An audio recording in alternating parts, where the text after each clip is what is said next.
Hi. In this video, I'll be discussing the fourth of 5 arguments that William Lane Craig presents for the existence of God. The link is in the video description, so you can go to argument number 4 in the article and read for yourself. It is called the Teleological Argument from Fine-Tuning. We now come to the teleological argument, or the argument for design. Although advocates of the so-called intelligent design movement have continued the tradition of focusing on examples of design in biological systems, the cutting edge of the contemporary discussion concerns the remarkable fine-tuning of the cosmos for life. Before we discuss this argument, it's important to understand that by fine-tuning, one does not mean designed. Otherwise, the argument would be obviously circular. Rather, during the last 40 years or so, scientists have discovered that the existence of intelligent life depends upon a complex and delicate balance of initial conditions given in the Big Bang itself. This is known as the fine-tuning of the universe. This fine-tuning is of two sorts. First, when the laws of nature are expressed as mathematical equations, you find appearing in them certain constants, like the constant that represents the force of gravity. These constants are not determined by the laws of nature. The laws of nature are consistent with a wide range of values for these constants. Second, in addition to these constants, there are certain arbitrary quantities that are put in just as initial conditions on which the laws of nature operate. For example, the amount of entropy or the balance between matter and antimatter in the universe. Now, all of these constants and quantities fall into an extraordinarily narrow range of life-permitting values. Were these constants or quantities to be altered by less than a hair's breadth, the life-permitting balance would be destroyed, and no living organisms of any kind could exist. For example, a change in the strength of the atomic weak force by only 1 part in 10 to the 100th power would have prevented a life-permitting universe.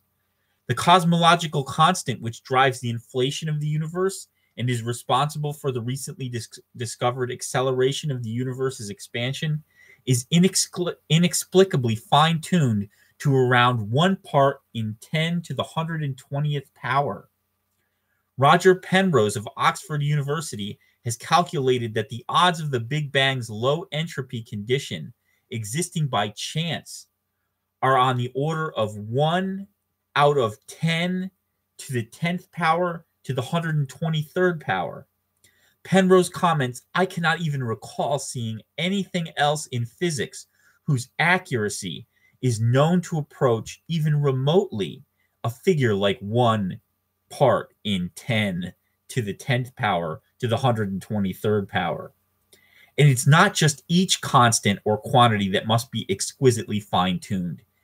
Their ratios to one another must be also finely tuned. So improbability is multiplied by improbability until our minds are reeling in incomprehensible numbers. When scientists say that the universe is fine-tuned for life, they don't mean designed. Rather, they mean that small deviations from the actual values of the fundamental constants and quantities of nature would render the universe life-prohibiting, or alternatively, that the range of life-permitting values is incomprehensibly narrow in comparison with the range of assumable values. Dawkins himself, citing the work of the Astronomer Royal, Sir Martin Rees, acknowledges that the universe does exhibit this extraordinary fine-tuning. Here, then, is a simple formulation of a teleological argument based on fine-tuning. 1. The fine-tuning of the universe is due to either physical necessity, chance, or design. It is not due to physical necessity or chance. Therefore, It is due to design. Premise 1. Premise 1 simply lists the three possibilities for explaining the presence of this amazing fine-tuning of the universe: physical necessity, chance, or design. The first alternative holds that there's some unknown theory of everything, TOE, that would explain the way the universe is. It had to be that way, and there was really no chance or little chance of the universe's not being life permitting.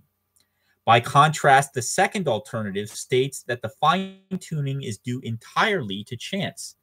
It's just an accident that the universe is life permitting, and we're the lucky beneficiaries. The third alternative rejects both of these accounts in favor of an intelligent mind behind the cosmos, who designed the universe to permit life. The question is this: which of these alternatives is the best explanation? Premise 2. Premise 2 of the argument addresses that question. Consider the three alternatives. The first alternative, physical necessity, is extraordinarily implausible because, as we've seen, the constants and quantities are independent of the laws of nature. So, for example, the most promising candidate for a TOE, theory of everything, to date, superstring theory, or M theory, fails to predict uniquely our universe. String theory allows a cosmic landscape of around 10 to the 500th power different possible universes governed by the present laws of nature. So it does nothing to render the observed values of the constants and quantities physically necessary. With respect to the first alternative, Dawkins notes that Sir Martin Rees rejects this explanation, and Dawkins says, "I think I agree." So what about the second alternative? That the fine-tuning of the universe is due to chance.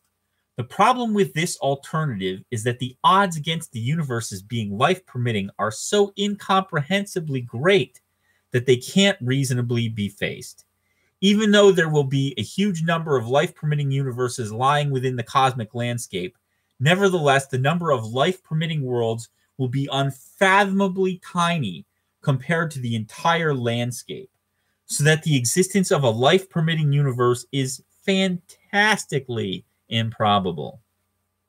Students or laymen who blithely assert it could have happened by chance simply have no conception of the fantastic precision of the fine-tuning requisite for life. They would never embrace such a hypothesis in any other area of their lives. For example, in order to explain how there came to be overnight a car in their driveway. And that's where I'll stop. There's more on this argument. If you'd like to read, just click the link in the video description, and Dr. Craig has more to say. Thanks so much for watching.